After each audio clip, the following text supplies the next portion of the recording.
Marc gasped as he took a hit to his armor.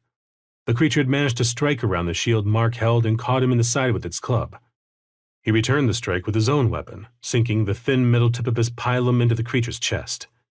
Marc's weapon was designed as much to foul on enemy shields as it was to damage them, but these creatures didn't have anything but makeshift clubs, so the party was using the pilums as short thrusting spears.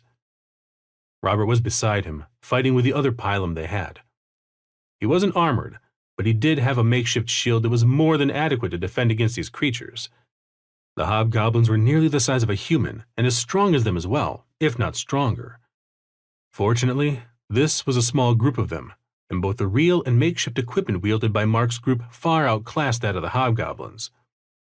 Jeff came out of nowhere from behind the enemy, sinking their best weapon into the back of a hobgoblin. The creature slipped off the gladius that Jeff had used on him, falling to the ground. That left only a single hobgoblin, but Felicia was already engaged with that one.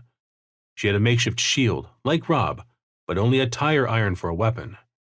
Marc, having volunteered to tank for the time being, stepped over and intercepted an attack the hobgoblin had aimed for Felicia.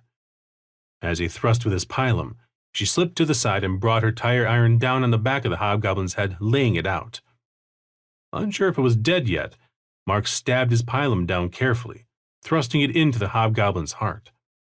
As they looted the hobgoblin's bodies, Marc shook his head, knowing that just a few days ago he would never have imagined something like this in his future.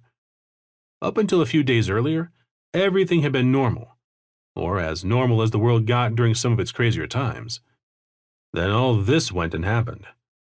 As the corpses shimmered and disappeared after being looted, he couldn't help but flash back to the start of the massive changes that had occurred.